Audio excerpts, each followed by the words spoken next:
Hot day there in Washington.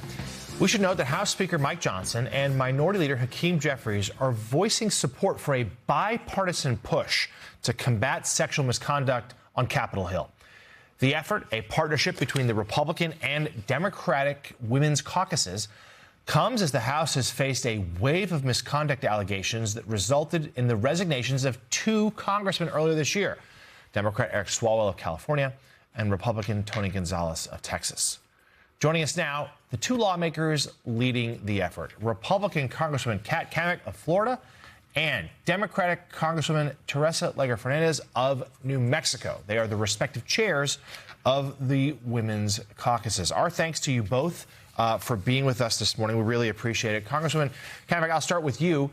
This would certainly be, I'm glad, I guess, this could be a bipartisan effort because so few things are these days on Capitol Hill. Tell us the origin of this particular movement and why you're able to work across the aisle. Well, good morning, and thank you for having us. And yes, it is pretty rare to have something of this magnitude be bipartisan, especially in a contentious midterm election year. But both Representative Leger Fernández and I, we recognize, along with Speaker Johnson and Minority Leader Hakeem Jeffries, we all recognize that this is a bipartisan problem, so it requires a bipartisan solution. And so we decided to get together. We started texting saying, hey, we're working on something. They said, hey, we're working on something. We decided to team up because this isn't about issuing a report. This is about affecting real change up here on Capitol Hill. And I'm so glad to be working with my friend and colleague, Teresa from New Mexico.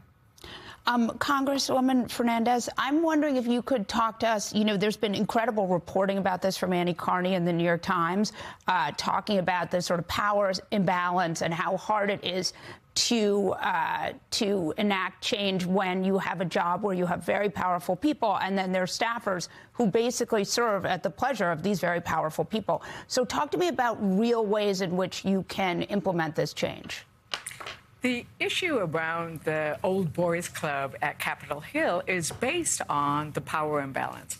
People come here elected to Congress. They are supposed to be serving their constituents. They believe they are sometimes too powerful. And the people who come to work for us are brilliant. They are brilliant and committed, and they will do anything for their congressperson because they want to serve their constituents. Too often, we have seen congressmen take advantage of that power imbalance, use the women who work here as their prey.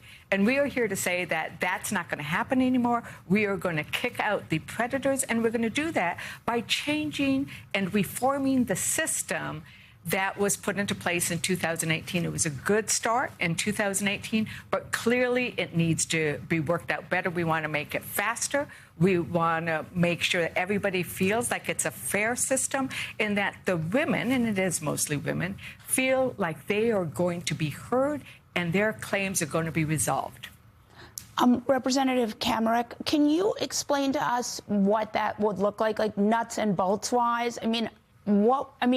One of the problems we've seen in the House is that ethics committees tend to not have a lot of power and that a lot of this stuff is kind of toothless. So give us sort of what you could theoretically do to change that.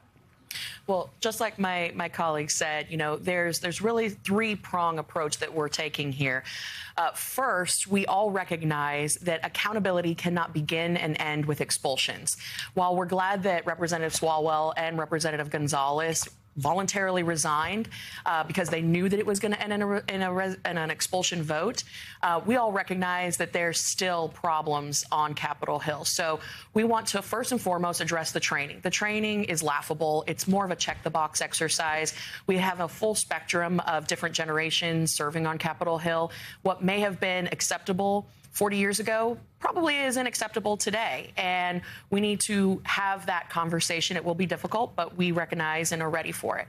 The second thing is we need to streamline the resources. If a woman today, or a man for that matter, if they found themselves in a situation where they had experienced harassment, God forbid assault, they would not know where to go or who to call or what resources were available to them. So streamlining those resources so they know exactly what to do in the event of an incident, that is important. And finally, I think the biggest issue that we're going to run into is really curbing and stopping the retaliation culture on Capitol Hill.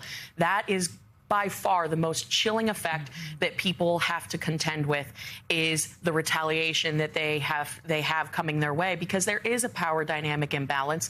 And we also recognize that people are now in the place of trying to make decisions of, do I come forward and tank my career, or do I just stay silent and live with this situation? That is unacceptable. And so we're looking at all different ways that we can address those three big tenets, but also even stopping these types of people from getting to Capitol Hill. So maybe even requiring on their financial disclosures as candidates that they have previously settled sexual harassment lawsuits. Things like that will have a chilling effect on creeps getting to Capitol Hill, because, as we like to say, creeps need not apply. That's certainly true. Congresswoman Fernández, in our last minute, just what else should we know? So we are going to get these reforms in place before August break, and then we're going to continue to work on them so that before the year's out, we've done the big pieces. And I call it a 911 for sexual assault, so people know where to go. And we need to make sure that accountability means something, that if you engage in sexual assault of the employees on Capitol Hill, you're going to pay a price. And that price, we saw both Gonzalez and Swalwell pay. And I think that needs to be very clear. Creeps need not apply. But if you did get here and you have decided to take advantage of the women who work for you, there is going to be a bright line that says you do not deserve to work here anymore. It's what would happen out in the private sector. We need to hold Congress to a higher level of standard. We're going to make that work because we're working together. And I think that this is a big thing, right?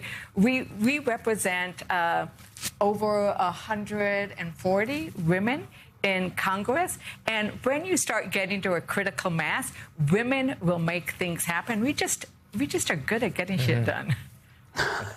We'll leave on that. Republican Congresswoman Kat Cammack of Florida and Democratic Congresswoman Teresa Leger Fernández of New Mexico. We appreciate your work on this and for joining us this morning. Thank you. Coming up next on Morning Joe, actress Lisa Ann